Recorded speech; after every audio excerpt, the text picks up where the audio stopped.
मैं जेलर थी। एक रात मैं गश्त पर निकली। रात के 12 बज रहे थे। जेल में हर तरफ अंधेरा था। मैं चुपचाप उस तरफ बढ़ गई जहां अंधेरे कमरे में औरतें रहती थीं जो रोज दूध पीती थीं। लेकिन आज उस कमरे में अंधेरा नहीं था। किसी ने मोबाइल की टार्च आम कर रखी थी और ये देखकर मेरी जान निकल गई, क्योंकि वो दूध पीकर एक दूसरे के साथ। वो एक दिसंबर की रात थी जब हमारे घर के मेन डोर की बेल बजी। सब घर वाले पंजाब शादी में गए हुए थे और मैं इस वजह से ना जा सकती थी क्योंकि मेरे सालाना पेपर्स हो रहे थे। अम्मा ने मुलाजिमा के जिम्मे लगा दिया था कि वो मेरे साथ यहाँ 3-4 दिन रुके, कि वो मेरे साथ यहाँ 3-4 दिन रह ले। मगर अचानक शाम को ही मुलाजिमा के बच्चे की तबीयत काफी ज्यादा खराब हो गई थी, तो उस बेचारे को जाना पड़ा। मैंने दरवाजा बंद किया और आराम से सो गई जब अचानक डोरबेल की आवाज ने मुझे जगा दिया। मैं पहले डर गई, रात के इस पहर कौन आ गया। फिर हिम्मत करते हुए दरवाजे पर पहुंची और पूछा, कौन? बाहर से किसी की आवाज आई, प्लीज दरवाजा खोले, मुझे मदद की जरूरत है, मैं जख्मी हूँ, प्लीज दरवाजा खोल दें। उन दिनों वैसे भी शहर के हालात बहुत खराब थे। मैं शक में मुफ्तला हो गई कि दरवाजा खोलूं या न खोलूं। उसी दौरान बाहर से फिर उसी औरत की आवाज आई, प्लीज दरवाजा खोल दें वरना वो मेरी जान ले लेंगे। मैं किसी को मुसीबत में नहीं देख सकती थी, इसीलिए सोचा कि दरवाजा खोल देती हूँ। क्या पता किसी को वाकई मदद की जरूरत हो। मैंने दरवाजा खोला तो बाहर खड़ी औरत जल्दी से अंदर आ गई और दरवाजे को कुंडी लगा दी। मैंने ध्यान से उसको देखा तो वो तकरीबन 32 साल के लगभग एक दिलकश औरत थी, जिसकी खूबसूरती उस वक्त उजड़े बालों में बंद पड़ रही थी। उसके माथे पर खून निकला हुआ था। वो जख्मी भी थी। अभी मैं उसका जायजा ही ले रही थी कि अचानक से पुलिस के सायरन बजने लगे। मैंने चौंक कर उसको देखा। मुझे कुछ गलत होने का एहसास हुआ। कहने लगी, मुझे कहीं छुपा दो, पुलिस मेरे पीछे है, मेरी मदद करो, मैं फंस कर रह गई। मुझे शदीद पछतावा हुआ कि मुझे इसे पनाह नहीं देनी चाहिए थी। अब अगर पुलिस ने छापा मार लिया तो मैं भी इसके साथ जेल जाऊंगी। सायरन की आवाज नजदीक आती जा रही थी। मेरा दिमाग बिल्कुल काम करना बंद हो गया था। मुझे समझ न आई कि क्या करूं। वो खुद ही घर के अंदर भागकर चली गई। मुझे होश आया तो मैं भी उसके पीछे भागी। वो कहने लगी, अभी थोड़ी देर में पुलिस घरों की तलाशी लेनी शुरू कर देगी, मुझे कहीं छुपने की जगह बता दो। मैंने डरते हुए पूछा, कौन हो तुम और पुलिस क्यों तुम्हारे पीछे हैं? वो कहने लगी, खुदा का वास्ता है, अभी मुझे छुपा दो कहीं, मैं तुम्हारे सारे सवालों का जवाब दूंगी। मैं कसम खाकर कहती हूँ कि मैं तुम्हें नुकसान पहुंचाने के इरादे से नहीं आई और न पहुंचाऊंगी, मेरा यकीन करो। बाहर से स्पीकर के जरिए ऐलान हुआ, एक खतरनाक मुजरिमा जेल से फरार हो गई है। अगर किसी ने उसे पनाह दी है तो वो खुद उसे बाहर निकाल दें, वरना अभी थोड़ी देर में पुलिस तलाशी लेनी शुरू कर देगी। कहने लगी, देखो मुझे जल्दी से छुपाओ वरना मेरे साथ तुम भी मुसीबत में फंसे जाओगी। उसकी बात सुनकर मैं जल्दी से उसको पानी वाले टौकी के पास ले गई। मैंने कहा, जहां भी छुपाओगी पुलिस ढूंढ निकालेगी, इसलिए जान बचाने का वाहिद हल यही है कि तुम इस पानी वाली टंकी में कूद जाओ। उस वक्त सर्दी इतनी शदीद थी, टेम्परेचर मनफी में चला गया था और यहाँ की सर्दी तो यूं भी मशहूर है। मेरे मशवरे पर उस औरत ने मुझे यूं देखा जैसे मेरा दिमाग खराब हो गया हो। इतनी ठंड में सर्द पानी में हाथ डालते हुए भी इंसान 100 बार सोचता है, और मैं उसे पानी में कूदने का मशविरा दे रही थी। मुझे लगा कि वो कहेगी, ये ठंडे पानी में मरने से बेहतर है कि मैं खुद को पुलिस के हवाले कर दूं। मगर अगले ही लम्हे वो ढक्कन उठाकर टंकी में कूद गई। मैं जल्दी से ढक्कन बंद करके नीचे चली गई। 5 मिनट बाद ही मेरे दरवाजे पर दस्तक हुई। मैंने दरवाजा खोला तो सामने 2 लेडी पुलिस वालियां और बहुत सारे मर्द पुलिस वाले खड़े थे। दरवाजा खुलते ही अंदर घुसे चले आए थे। वो तलाशी लेने लगे और खातून पुलिस अफसर मुझसे सवाल पूछने लगी कि तुमने किसी को देखा तो नहीं या उसे पनाह तो नहीं दी। मैंने कहा कि मैं तो अभी सोकर उठी हूं और मुझे कुछ मालूम नहीं। पुलिस वाले नीचे से तलाशी लेकर ऊपर छत पर गए तो मेरी जान हलक में आ गई। मेरा सांस अटकने लगा कि कहीं उनको मालूम ना हो जाए कि वो औरत कहाँ है। मगर इतना मुझे यकीन था कि उनका ध्यान पानी वाली टंकी की तरफ नहीं जाएगा, और मेरा अंदाजा दुरुस्त साबित हुआ। वो खाली हाथ नीचे चले आए। एक कहने लगा, मैडम जी, वो इस घर में भी नहीं है, मेरा ख्याल है वो इस इलाके से निकल चुकी है। बातें करते करते वो सब घर से बाहर निकल गए तो मैंने सुकून की सांस ली। उनकी आपस की बातों से मालूम हुआ कि वो मच जेल से उस औरत का पीछा करते यहां तक पहुंचे थे। पुलिस वालों के जाने के 10 मिनट बाद मैं जल्दी से ऊपर गई और टंकी का ढक्कन हटाकर उसे बाहर निकाला। सर्द पानी की वजह से वो थर थर कांप रही थी। अगर मैं 10 मिनट और ना आती तो शायद वो मर ही जाती। मैं उसे नीचे हीटर के पास ले आई। उसको अपने कपड़े दिए तो उसको थोड़ी होश आई। मेरे कपड़े बदलकर वो कंबल लेकर हीटर के पास बैठ गई। मैंने सोचा अब अगर उसकी मदद कर ही दी है तो बेचारी के लिए कुछ खाने पीने को भी ले ही आती हूँ। मैंने उसके लिए चाय बनाई और खाना गर्म करके ले आई। जाने क्यों उसके चेहरे को देखकर मुझे नहीं लग रहा था कि वो मुजरिमा है। उसने मेरा शुक्रिया अदा करके खाना खाया। थोड़ी देर तक उसकी हालत संभल चुकी थी। अब मैंने बात का आगाज करते हुए कहा, लगता तो नहीं कि आप मुजरिमा हैं, लेकिन पुलिस आपके पीछे है और यही कह रही है जेल से एक मुजरिमा फरार हुई है। तो क्या वाकई आप मुजरिमा हैं? मेरा सवाल सुनकर उसने गहरी सांस भरी और कहने लगी, तुम्हारा अंदाजा दुरुस्त है। मैं मच जेल की मुजरिमा नहीं, वहां की जेलर हूं। क्या? ये सुनकर वो मच जेल की जेलर हैं? मेरे तो होश ही उड़ गए। एक जेलर के पीछे पुलिस, लेकिन क्यों? मैंने पूछा, आप जेलर होकर मुजरिमों की तरह क्यों भाग रही है? वो कहने लगी, बड़ी लंबी कहानी है, सुनकर क्या करोगी? मैंने कहा कि देखिए, मैंने आपको पनाह दी, आपकी मदद की। अब आपको मुझे अपनी कहानी सुनानी होगी, क्योंकि मैं ये सब इसलिए भी पूछ रही हूँ कि मैंने भी मत जेल के जेलर के लिए अप्लाई किया हुआ है। मुझे आपकी कहानी सुनकर मालूम हो जाएगा वहां की क्या हालत है। वो कहने लगी, ठीक है, अगर तुम्हें इतना ही जानने का शौक हो रहा है तो सुनो। मेरा नाम सारा हुसैन है और मैं एक सफेदपोश खानदान से ताल्लुक रखती हूँ। हम 3 बहनें और 3 भाई हैं। मेरे वालिद मच जेल से मुंसलिक थाने में हवलदार थे। मेरे बाप ने बचपन से ही हमें ईमानदारी का सबक पढ़ाया और यही समझाया कि अपने काम से हमेशा वफादार रहना, चाहे काम कितना ही मामूली क्यों ना हो और ओहदा चाहे छोटा मिले या बड़ा, कभी भी अपने ईमान का सौदा मत करना। मेरे वालिद एक इंतहाई शरीफ और ईमानदार हवलदार थे। अपनी सारी सर्विस के दौरान भी उन्होंने कभी 1 रुपये की रिश्वत लेना भी गंवारा नहीं किया। अब्बा के साथ के दोस्तों ने अपने घर पक्के करा ली और अच्छी जिंदगी गुजारने लगे थे, मगर हमारा गुजारा खींचतान कर मुश्किल से ही हो रहा था।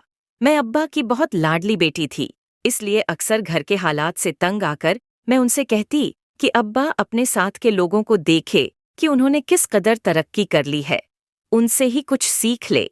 उन लोगों के घर रोज गोश्त बनता है और हम लोगों को ईद पर भी गोश्त नसीब हो जाए तो बड़ी बात है। उनके बच्चे कितने अच्छे स्कूल्स और कॉलेज में पढ़ते हैं और हम लोग गवर्नमेंट अदारों में बाद में नौकरी भी वैसे ही मिलेगी, छोटे टाइप की। अब्बा हंसकर कहते कि दी रानी, तू फिक्र न कर, तेरे नसीब में बड़ी ऊंची नौकरी है। मैं मजाक मजाक में कहती, क्यों अब्बा, क्या मैं मत जेल की जेलर लग जाऊंगी? अब्बा कहते, तो उस पे हैरानी वाली क्या बात है, तू अच्छे नंबरों से इम्तिहान पास करेगी तो लग भी जाएगी। और मैं हंसकर कहती, अब्बा जी, आप भी किसी जमाने में जी रहे हैं। मेरी सिफारिश होगी तभी मैं किसी नौकरी पर लगूंगी, वरना पैसे देकर नौकरी हासिल करने वाले तो हमारे हालात नहीं। अब्बा ने गुस्से से कहा, ना रिश्वत और ना सिफारिश, कभी भी जिंदगी में इन 2 चीजों की तरफ झुकने का सोचना भी मत। मेरे अब्बा का तो वो हाल था कि वो ईमानदारी और फर्ज पर जान भी दे सकते थे। मेरी बहन स्कूल में पढ़ाने लग गई और बड़ा भाई अब्बा के रिटायर होने की बाद उनकी जगह लग गया। मैंने अपना एक ही मकसद बना लिया था कि मुझे मच जेल की जेलर बनना है और उसके लिए मैं जी जान से टेस्ट की तैयारी करने लगी और टेस्ट दे भी दिया। मुझे उम्मीद थी कि मेरी नीयत अच्छी है तो मेरी दुआ सुनी जाएगी और ऐसा ही हुआ। मैं मच जेल की जेलर सिलेक्ट हो गई। वो दिन मेरी जिंदगी का हसीन दिन था। मेरे सारे ख्वाब पूरे हो गए थे। अब्बा ने उस मौके पर सिर्फ यही कहा कि जेल में बहुत से मसले मिसाइल तुम्हें पेश आएंगे, बस ख्याल रखना कि ईमानदारी से अपनी ड्यूटी अंजाम देना। मैंने अपनी ड्यूटी संभाल ली। मच एक बड़ी जेल थी और औरतों की एक बड़ी तादाद वहां कैद थी। शुरू शुरू के दिन थे और मुझे बहुत अच्छा लग रहा था। एक पावर थी जो मेरे पास थी। जब मुझे मेरे मातहत माथे पर हाथ रखकर सलाम करते तो मेरा सीना फक्र से चौड़ा हो जाता था। साहिबा यहाँ तक कहानी सुनाकर चुप हो गई। मुझे उनका रुक जाना बेचैन कर गया। मैं उनकी कहानी में यूं खो सी गई थी कि मुझे ऐसा महसूस हो रहा था कि जैसे ये सब मेरे सामने हो रहा हो। मैंने बेचैनी से कहा कि जेलर साहिबा, फिर क्या हुआ, आगे बताए ना। वो सांस लेकर दोबारा शुरू हुई तो मुझे तसल्ली हुई। वहां औरतों को उनके के जरायम के लिहाज से कैद किया गया था। रोज सुबह 6 बजे जेलों के दरवाजे खोल दिए जाते। उसके बाद औरतें नाश्ता करती और उसके बाद उनसे काम शुरू करवा दिया जाता। कुछ औरतें चक्की पीसती थीं, कुछ सिलाई करती थीं, और जो नौजवान लड़की थी उनको पढ़ाया जाता था ताकि वो यहाँ से निकले तो कुछ बनकर निकले। शाम को मगरिब की अजान के वक्त को खाना दिया जाता और उनको वापस जेलों में भेज दिया जाता।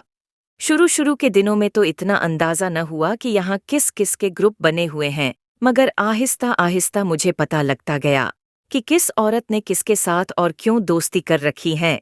जैसा फिल्मों में दिखाया जाता है, एक जेल उससे कहीं बढ़कर खौफनाक होती है। कुछ औरतें जो बहुत खतरनाक जराइम के नतीजे में पकड़ी गई थीं, उनको अलग सेल में रखा जाता है। मुझे अपना अमला कुछ खास पसंद नहीं आया था। लगता था मेरे आने से पहले वो काम करने के आदी नहीं थे, मगर मैं तो रोज अब्बा से ईमानदारी का सबक पढ़कर आती थी, इसलिए न सिर्फ खुद काम करती बल्कि अपने मातहत अमले के भी खूब दौड़ें लगवाती। मैं अपनी नरम दिली के बायस जेल की औरतों में बहुत मशहूर हो गईं। औरतें बताती थीं कि मुझसे पहले जो जेलर थी वो काम वाम तो कुछ नहीं करती थी, बस रोब झाड़ती रहती थी और बगैर किसी वजह के जिसको मर्जी मारपीट लेती थी। मैंने अपने अमले को भी कह दिया था कि किसी औरत पर कोई हाथ नहीं उठाएगा। एक दिन मैं मामूल के मुताबिक राउंड पर गई तो एक औरत ने रोते हुए मुझे बताया कि लेडी कांस्टेबल ने आज किसी वजह के बगैर उसे थप्पड़ मारा है। उसे सुनकर बहुत गुस्सा आया कि अपनी ताकत का नाजायज फायदा उठाना किसने सिखा दिया। मैंने उसे 1 हफ्ते के लिए सस्पेंड करवा दिया। मेरी वजह से जेल का माहौल अच्छा होने लगा। मैंने औरतों को मुख्तलिफ रोजगार सिखाने शुरू कर दिए थे। मेरी ड्यूटी से हुकाम बहुत खुश थे और मुझे पहले ही साल अच्छी कार्यकर्दगी की बुनियाद पर मेडल दिया गया और तमगे से नवाजा गया। उसी दौरान मेरे लिए एक रिश्ता आया जिससे मेरे वालदैन ने कबूल कर लिया और मेरी शादी हो गई। मेरे शौहर बिल्कुल वैसे ही ख्यालात रखता था जैसे मेरे बाप के थे। मैं अपनी जिंदगी में बहुत खुश थी। ड्यूटी और घर बहुत अच्छा चल रहा था। सब कुछ ठीक जा रहा था, मगर कहते हैं ना कि आजमाइशें इंसान पर उसी वक्त आती है जब वो ज्यादा ही आसाहिसों में खो जाए। मेरी किस्मत को भी मेरा सुकून अच्छा नहीं लगा। उन्हीं दिनों जेल के बाहर से खालिज दूध के डिब्बे अंदर जाने लगे। शुरू शुरू में तो मैंने इतना ध्यान नहीं दिया कि रिश्तेदार अक्सर इस किस्म की चीजें भेजते रहते हैं, मगर जो मुसलसल इसी तर्ज के दूध के डिब्बे जेल में जाने लगे तो मैं चौंक गई। मुझे ये बात मामूल के मुताबिक ना लगी। मेरी छठी हिस्स मुझे इशारा दे रही थी कि कुछ तो गड़बड़ है। मैंने सोचा कि मुझे मालूम करना होगा कि रोज दूध के डिब्बे किसके पास जाते हैं, कौन मंगवाता है। एक अच्छा जेलर वो होता है जिसने कैदियों में से ही अपने जासूस बनाए हों ताकि उसको पल पल की खबरें मिलती रहे। मैंने भी उस कैदी औरत को अपने लिए जासूसी करने का कहा था, जिसके लिए मैंने लेडी कांस्टेबल को 1 हफ्ते के लिए बरतरफ किया था। मेरे उस अमल से वो मेरे गर्विदा हो गई थी और मेरे कहने पर मुझे खबरें देती रहती थीं कि जेल के अंदर क्या हो रहा है। ये दूध के डिब्बे मुझे कुछ मशकूक लग रहे थे। मैंने सोचा कहीं ऐसा ना हो कि इन डिब्बों के अंदर कुछ और हो, इसलिए एक दिन मैंने सारे डब्बे खुलवाए और अच्छे से मुआयना किया। उन डब्बों में वाकई दूध था। मैंने उस औरत को बुलाया जो मुझे सारी खबरें देती थी। मैंने कहा कि खालिदा, मुझे 2 दिनों के अंदर अंदर मालूम करके बताओ यह दूध के डिब्बे किसके लिए आते हैं और कौन इन्हें इस्तेमाल करता है और क्यों। मुझे 2 दिनों के अंदर सारी रिपोर्ट बनाकर दो। मेरी ड्यूटी ज्यादातर दिन के औकात की होती थी और रात के वक्त एक और जेलर ड्यूटी पर आ जाती थी। किसी की जुर्रत नहीं होती थी कि मेरे होते हुए कुछ ऐसा वैसा हो जाए, मगर रात के वक्त यहाँ क्या होता है उसकी मैं गारंटी नहीं दे सकती थी, इसीलिए खालिदा को काम पर लगा दिया। मैंने बीच में टोकते हुए पूछा, जी जेलर साहिबा, आपको दूध के डिब्बों की वजह से शक हुआ?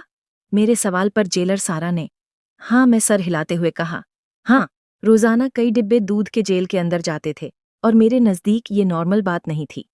मेरी छठी हिस्स मुझे बार बार इशारा कर रही थी कि कुछ ऐसा हो रहा है जो मेरी नजरों से ओझल है। खालिदा ने दूसरे ही दिन सनसनीखेज लहजे में आकर जो खबर मुझे दी, उसे सुनकर भी मैं दंग रह गई। उसने कहा कि यह दूध रोज रात को अंधेरे कमरे में कुछ खास औरतों को दिया जाता है। रात की ड्यूटी वाली जेलर साहिबा और सारा स्टाफ इस बात को जानता है और आपके अमले के भी 2-4 लोग शामिल हैं। मैं उलझन में पड़ गई कि अंधेरे कमरे में दूध औरतों को क्यों दिया जाता है। मैंने खालिदा को कहा, मुझे उन औरतों के नाम बताओ जो रोजाना अंधेरे कमरे में जाकर दूध पीती हैं। खालिदा ने जिनके नाम बताए उन औरतों को देखकर मैं चौंक गई। वो औरतें पहले तो इतनी सेहतमंद नहीं थीं, दुबली पतली सी थीं, मगर अब देखा तो वो काफी सेहतमंद लग रही थी। खालिदा ने मेरे कान में सरगोशी करते हुए कहा कि मैडम जी, ये सारा कमाल उसी दूध का है। ये इतनी सीधी बात नहीं थी कि मैं नजरअंदाज कर देती। मुझे एहसास हुआ इस मामले की तह तक जाना चाहिए। मैंने कुछ दिनों के लिए अपनी ड्यूटी रात की शिफ्ट में करवाने का फैसला कर लिया। मैंने देखा कि मेरी रात की शिफ्ट की खबर बहुत सारे लोगों की आशाओं पर बिजली बनकर टूटी थी। मैंने दिन के वक्त घर में अपनी नींद पूरी कर ली ताकि वहां रात को जाग सकूं।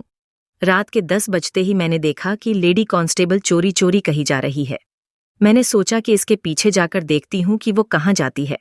मैंने जो देखा उसने मुझे चौकन्ना कर दिया, क्योंकि एक अंधेरे कमरे में वो कैदी मुजरिमा औरतों को दूध दे रही थी। पहले मशकूक बात तो ये थी, रात के इस वक्त दूध पीने की क्या जरूरत थी, और दूसरी मशकूक बात, जेल के हाल के आखिरी वाले अंधेरे कमरे में जाने की क्या तुक बनती है। मैं 2-3 दिन यही रूटीन देखी, लेकिन उसके अलावा कोई और काबिले जिक्र बात मेरी गिरफ्त में न आ सकी। मैं कुछ भी पूछकर उनको मोहतात होने का मौका नहीं दे सकती थी, इसलिए मैं चुपचाप सब कुछ देख रही थी कि कभी तो वो मौका आएगा कि कोई क्लू और मिलेगा, और वो क्लू आखिर एक दिन मिल ही गया। उस दिन रात के 12 बजे थे। मैंने सर अपनी मेज पर रखा और जानबूझकर आंखें बंद कर लीं ताकि कोई देखे तो ये समझे कि मैं सो रही हूं। थोड़ी ही देर गुजरी थी कि मेरे ऑफिस में कोई आया था। बाहर से मैंने पहचान लिया कि लेडी कांस्टेबल है। वो मुझे सोता देखकर बाहर चली गई। वो किसी से कहने लगी, लगता है कि जो नींद की दवा मैडम को दी है उसने असर कर दिखाया। मैडम सो रही है, बस कुछ ही घंटे बाकी हैं, इसलिए उन औरतों को जाकर कहो जल्दी अपना काम करें। कुछ ही देर में वो दोनों वहां से चले गए। मैंने हैरत से सोचे कि आखिर क्या ऐसा हो रहा है जेल में जिसकी मुझे खबर नहीं थी, और मेरी नाक के नीचे सब कुछ हो रहा है। उनकी बातों से अंदाजा हुआ कि जो भी हो रहा है उसी अंधेरे कमरे में हो रहा है। मैंने उठने की कोशिश की ताकि जाकर देखूं कि ऐसा क्या हो रहा है वहां, मगर उठते ही मेरा सर चकराने लगा। लगता था मेरी चाय में जो नींद की गोली मिलाई गई थी उसने अब असर करना शुरू कर दिया था। मैं वहीं सो गई और सुबह तक मुझे कुछ खबर ही ना हुई कि मैं कहाँ हूं। सुबह उठी तो सर भारी हो रहा था, इसीलिए घर चली गई। घर जाने से कबल मैं उन औरतों के सेल की तरफ आई ताकि कोई खिलाफे मामूल बात नोट कर सकूं, मगर वहां सब ठीक लगा तो मैं वापस घर आ गई। घर आकर मैं सोचती रही कि उस कांस्टेबल के साथ दूसरा शख्स कौन था जिससे वो बात कर रही थी। ताहम रात को दोबारा ड्यूटी पर जाते हुए मैंने फैसला कर लिया था कि मुझे क्या करना है। मुझे कल की तरह चाय पेश की गई, बल्कि वास बेसन में भांति और खाली कप प्रयोग कर आंखें बंद कर लीं। थोड़ी देर बाद वो कप लेने आई तो मुझे सोता हुआ देखकर मुतमईन अंदाज में बाहर चली गई। थोड़ी देर बाद मैं भी बाहर निकल आई। रात के 12 बज रहे थे। जेल में हर तरफ बत्तियां बंद थीं। मैं चुपचाप उस तरफ बढ़ गई जहां उस अंधेरे कमरे में वो औरतें रहती थीं, रोज दूध पीती थीं। लेकिन आज वो कमरा अंधेरा नहीं था। किसी ने मोबाइल की टार्च ऑन कर रखी थी। मैं एकदम उन सब के सरों पर पहुंचकर चिल्लाई कि ये सब क्या हो रहा है। जो मंजर मेरे सामने था उसे अपनी आंखों से सामने देखकर भी मुझे यकीन नहीं आ रहा था कि मेरा स्टाफ ऐसी घिनौनी साजिश में शामिल है। वो औरतें सुरंग खोद रही थीं। उन्होंने अच्छी खासी सुरंग खोदी हुई थीं। यानी कितने हफ्तों से ये काम जारी था। वो औरतें कत्ल के जुर्म में यहां जेल में लाई गई थीं और अदालत की तरफ से उन दोनों को उम्र कैद की सजा सुनाई गई थी। वो दोनों यहां से फरार हासिल करने के लिए सुरंग खोद रही थी और इस काम में मुतायत अमला शामिल था। लेडी कांस्टेबल का यूं मुझे सामने देखकर सांस रुक गया। उसके हाथ से मोबाइल नीचे गिर गया, जिसकी टार्च ऑन करके वो उनके सिरों पर खड़ी थी।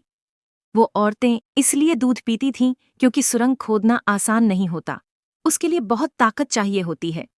वो दूध पीकर रोजाना के 3-4 घंटे सुरंग खोदने पर लगा देती थीं। वहां खड़े खड़े ही मैं सब कुछ समझ चुकी थी और सारी कहानी मेरी समझ में आ गई थी। मैंने लेडी कांस्टेबल को पूछा, और कौन है तुम्हारे साथ मिला हुआ? कल मैंने तुम्हें किसी से बात करते सुना था, वो कौन था? वो बहुत घबरा गई थी। मेरे बार बार पूछने पर भी उसने कुछ नहीं बताया तो मैंने कहा कि ठीक है, मैं हाई कमीशन से बात करती हूँ। जब तुम्हें नौकरी से निकाला जाएगा तब तुम्हें पता चलेगा। मेरी बात सुनकर वो बहुत खौफजदा हो गई थी। कहने लगी, प्लीज किसी को फोन मत करे। अभी मैंने फोन उठाया ही था कि मेरे सर पर किसी ने वार कर दिया और मैं बेहोश होकर वहीं गिर गई। होश में आई तो मैंने खुद को जेल के ही एक कमरे में कैद पाया। मुझे याद आया कि मैं फोन करके इत्ला देने वाली थी कि किसी ने मेरे सर पर वार कर दिया। वो लेडी कांस्टेबल के अलावा और कोई हो भी नहीं सकता था। उसी ने अपना राजफाश हो जाने के डर से मेरे सिर पर वार कर दिया था। मैं होश में आई तो देखा वो अकेले नहीं थी। उसके जी साथी का नाम मैं जानने की कोशिश कर रही थी। वो साथी उस वक्त उसके साथ ही मौजूद था, लेकिन उसके साथी को देखकर मेरे सर पर कयामत टूट पड़ी। मुझे यकीन नहीं आया कि वो हो सकती है। वो तो नाइट शिफ्ट वाली जेलर थी। मुझे लगता था कि वो एक लापरवाह किस्म की लड़की है, मगर वो अंदर से इस कदर घटिया निकलेगी कि कानून की वर्दी पहनकर गैरकानूनी कामों को अंजाम देगी। उन दोनों औरतों ने मिलकर मुझे कैद कर लिया था। वो दोनों मिली हुई थी। उन्हीं दोनों की मदद से वो कैदी औरतें सुरंग खोद रही थीं, और उस मदद के बदले जेलर और कांस्टेबल को बहुत सारे पैसे दिए गए थे। बाद में मुझे मालूम हुआ कि मामला इससे भी ज्यादा बढ़ चुका है। जो दूध जेल के अंदर पैक होकर आता था, दूध में खास सिटीराइड शामिल किए जाते हैं, जिसके मुसलसल इस्तेमाल से इंसान को उसकी आदत हो जाती है। ये दूध चोरी से अंदर ही अंदर बेचा जाता था। ये सारा काम रात के वक्त उस जेलर की मौजूदगी में निहायत राजदारी से होता था। उसने यह सारी बात मुझे खुद अपने मुंह से बताई। उसने अपने सारे जरायम का एतराफ किया, लेकिन वह नहीं जानती थी कि उसने मुझे मेरे ही जिस दफ्तर में कैद किया है, वहां तो मैंने पहले से ही एक कैमरा लगा रखा था जो सारी बातें रिकॉर्ड करता था। मुझे जब भी किसी से इकबाल ए जुर्म करवाना होता तो मैं उसको उसी कैमरे में लेकर जाती थी, और उसका बयान उसकी लाइलमी में रिकॉर्ड हो जाता था, जो बाद में एक सबूत के तौर पर काम आता। उसने मेरी तरफ से महकमे को ऑफिशियल तौर पर छुट्टी का खत भिजवा दिया, ताकि मेरा गायब होना महकमे को खटके नहीं। उसने मेरी कारकर्दगी के हवाले से एक रिपोर्ट बनाकर महकमे को भेज दी, जिसमें मुझ पर संगीन इल्जामात लगाए गए थे। उसका इरादा मुझे रास्ते से हटाने का था। आज शाम जैसे ही वो मेरे लिए खाना लेकर कमरे में आई तो मैं उस पर काबू पाकर वहां से फरार हो गई, और तब से वो मेरे पीछे लगी है ताकि मुझे पकड़ सके। ये थी मेरी सारी कहानी, जिसको सुनने के लिए तुम इतनी बेचैन थी। मैंने सारी कहानी सुनकर उलझन से पूछा, लेकिन अब आप अपनी बेगुनाही कैसे साबित करेगी? जेलर साहिबा कहने लगी, मुझे बस किसी भी तरह वो खुफिया कैमरा अपने कब्जे में करना है जिसमें तमाम गुफ्तगू रिकॉर्ड है। मगर यही मैं सोच रही हूं कि अब मेरा वहां जाना तो खतरे से खाली नहीं। जब तक मैं अपनी बेगुनाही साबित नहीं कर लेती, तब तक मैं वहां नहीं जा सकती। मैंने कहा, मैं आपकी मदद कर सकती हूँ। मैंने जेलर के लिए अप्लाई किया हुआ है। मेरा ख्याल है कि आपको नौकरी से भी बरतरफ कर दिया गया। तभी नई जेलर के लिए इश्तिहार दिया गया था। मैंने भी अप्लाई किया हुआ है और अब टेस्ट देने जाना है। अगर तो मेरी सिलेक्शन हो गई तो आपकी बेगुनाही मैं खुद साबित करूंगी। मैंने जेलर साहिबा को कहा, मेरे सब घरवाले पंजाब गए हुए हैं शादी के लिए। वो जब तक चाहे यहाँ रह सकती है। मगर अगले ही दिन उन्होंने अपने शौहर को फोन किया और उसके साथ चली गई। मुझे ये सारी कहानी जानकर उस बेचारी के लिए बहुत दुख हुआ था। मैंने अगले दिन पेपर दिया और दुआ करने लगी कि मैं जेलर के तौर पर अपॉइंट हो जाऊं। मेरा मकसद सारा की बेगुनाही साबित करना था, और उस मकसद के लिए जरूरी था मैं मच जेल के अंदर जाती, और ये सिर्फ जेलर की हैसियत से ही मुमकिन था। मेरी दुआ रंग ले आई। मुझे सिलेक्ट कर लिया गया था। इंटरव्यू की सारी तैयारी मुझे सारा ने करवाई थी, जिसकी वजह से मैं कामयाब हुई थी। मैंने वहां जाते ही पहले ही दिन देख लिया था कि वो कौन औरतें थीं जो सुरंग खोदती थीं और दूध बेचती थीं। उन औरतों को देखकर अंदाजा हुआ था कि उनका काम अभी भी जारी था। मैंने छुपकर आला हुकाम को खत लिखकर यह बताया कि जेल में सुरंग खोदी जा रही है, और उसकी जिम्मेदार जो रात की ड्यूटी वाले जेलर और लेडी कांस्टेबल हैं। उसके साथ ही मैंने वो कैमरा भी सबूत के तौर पर साथ भिजवा दिया, जो मुझे ठीक उसी मुकाम से मिला था जिसका बताया गया था। ठीक रात 12 बजे जेलर के इंतजामों पर छापा पड़ा और उन औरतों को सुरंग खोदते रंगों हाथों पकड़ा गया। उसके अलावा लेडी कांस्टेबल और नाइट ड्यूटी वाली जेलर को भी गिरफ्तार कर लिया गया। ये सब मैंने अपनी सर्विस के दूसरे दिन ही किया था, क्योंकि मेरा मकसद ही यही था कि सच सामने लाया जाए। जेलर सारा की बेगुनाही साबित हो गई और उसे उसकी पोस्ट दोबारा दे दी गई। मच जेल की नाइट ड्यूटी की जेलर उसे मुकर्रर कर दिया गया था, और दिन के लिए मैं जेलर थी। जेलर सारा ने मेरा बहुत शुक्रिया अदा किया, और अब मेरी उनके साथ बहुत अच्छी दोस्ती हो गई है। हम दोनों ने मिलकर पहले की तरह फिर से जेल का माहौल अच्छा कर दिया था।